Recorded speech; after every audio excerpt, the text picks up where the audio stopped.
one commodity that is most valuable on this earth is time. Time to love, time to live. From the moment the human body is born, it begins dying. I can live with no responsibility whatsoever. The price I pay is that nothing matters. Or I can reverse it and everything matters. But I have to take the responsibility that's associated with that. And so if your life isn't everything it could be, you could ask yourself, well, what would happen if you just stopped wasting the opportunities that are in front of you? What is death? Is it the end? Or is it the beginning? And what is life? What is this thing we call life? What makes life so unique and so beautiful? It is beautiful because whatever you have that you may be facing, what you may be dealing with, life is still good. You are living and achieving your dreams. Find time to better yourself, read, explore, research, live life, do things you've never thought of doing before. That's what it's all about. It might not be fun, it might not be easy, but it is profitable. It does give you results. Think about all of the great people that we admire in our society and the things that they must have had to go through in order to make it look effortless. And one day you're gonna be great, but you think you got time. You think you got time. AET 3 years from now, 5 years from now. I'm telling you, you deserve to be great now. And not only do you deserve to be great, there's some people in your life. You must be yourself if you want to experience your true purpose in life. If you're different, be different. Be different and do it with pride. If someone doesn't like it, if many people don't like it, who cares? Your life would feel better and richer if you had a goal, you chased that goal, you accomplished some things, and you would get this boost of confidence, you'd get this boost of self-esteem, like whatever it is that you're going to do. Learn from what you've just done, move forward. Learn from what you've just done, move forward. Repeat, repeat, repeat, all the way forward until one day you're going to get to the end of that tunnel and you're going to see the light. You need to take massive action. And if that doesn't work, try something else. If that doesn't work, try something else. Keep going with massive action and you will find the way because it will give you momentum. The time is now. The time is now to express and for people to believe in themselves. The time is now for it to be okay to be great. Listen to me, if you work for it, if you're willing to put in that sweat, that blood and those tears, baby, I'm telling you, you can have what you want, be what you want, do what you want. Are you hearing me? And start now. Start believing, start dreaming, and create the life and the person that you really want to see. I think it's good to remember that if we just go along with the crowd, we won't wind up with much more than the wish that we could do it all over again, and as far as we know, you can't. If we want to amount to anything as individuals, we need individual goals, individual thinking, individual actions, and we must never conform to the big group. We must love them, we must help them, we must serve them, because our whole success will depend on our ability to do these things. But never lose our own individuality and our identity by permitting ourselves to become submerged in what has historically proved itself to be little more than a suffocating sea of indirection and purposelessness. If we want to emulate someone, fine, but let's be choosy in whose steps we follow. It's the only life we've got. And remember to think. Imagination is everything, and we can become what we can imagine. If you find yourself getting depressed and down at the mouth, as we all get once in a while, you might want to remember this quotation by Dean Briggs. He said, "Do your work.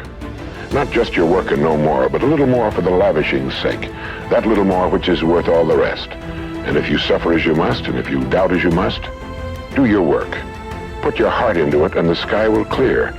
And then out of your very doubt and suffering will be born the supreme joy of life." Believe it or not, in an age when we've come to nearly deify leisure time, we've almost lost sight of the fact that virtually all our satisfactions, rewards will come not from our leisure, but from our work. And don't forget the strangest secret. We become what we think about. But if you want to begin to move into your own personal greatness, If you want to begin to really enjoy a happy, successful, healthy life, you've got to be willing to go against the tide. You've got to be willing to harness your will and say, in spite of this, I'm in control here. I'm not going to let this get me down. I'm not going to let this destroy me. I'm coming back, and I'll be stronger and better because of it. You have got to make a declaration that this is what you stand for. You're standing up for your dreams. You're standing up for peace of mind. You're standing up for health. You want it, and you're going to go all out to have it. It's not going to be easy. When you want to change, it's not easy. If it were in fact easy, everybody would do it. But if you're serious, you'll go all out. So yes, I'm going to turn this situation around. I'm not going to sit back and moan and cry over what happened and what went wrong and who did what. I'm going to do something about this situation. The way to transform yourself is through your work. Now, I know this runs counter to our prevailing cultural prejudices. Work is too ugly, too boring, too vain. Self-transformation, we think, comes through a spiritual journey, therapy, a guru who tells us what to do, intense group experiences and social experiences, and drugs. But most of these are ways of running away from ourselves and relieving our chronic boredom. They're not connected to process, and so any changes that occur don't last. Instead, through our work, we can actually connect to who we are instead of running away. And by entering that slow, organic process, we can actually change ourselves from the inside out in a way that's very real and very lasting. This process involves a journey of self-discovery that can be seen as quite spiritual, if you like. And in the end of this process, we contribute something unique and meaningful to our culture through our work, which is hardly ugly, boring, or vain. This intense focus on one goal is not easy, but it is all important. Orison Swett Marden wrote, "The giants of the race have been men and women of concentration who have struck sledgehammer blows in one place until they have accomplished their purpose. The successful men and women of today are those of one over, mastering idea, one unwavering aim, men and women of single and intense purpose." Marden also said that every great man has become great. Every successful man has succeeded in proportion as he has confined his powers to one particular channel. Single-minded concentration in the direction of your dreams will intensify your desires and increase your emotional drive toward your goal. This intensity of concentration will activate the law of attraction and begin to attract people and opportunities into your life to help you to achieve your goal. The more you think about your goal, the more it will come to dominate and direct your life. The more you think about it, the more rapidly you will move toward it, and it will move toward you. Great men and women are those who absolutely believe that they are put on this earth to do something wonderful with their lives. They have a vision of something greater or better than their current circumstances. Personal greatness means having a sense of destiny and a conviction that your thoughts and your imagination are the only real limits to your possibilities. William James said, compared to what we ought to be, we are only half awake.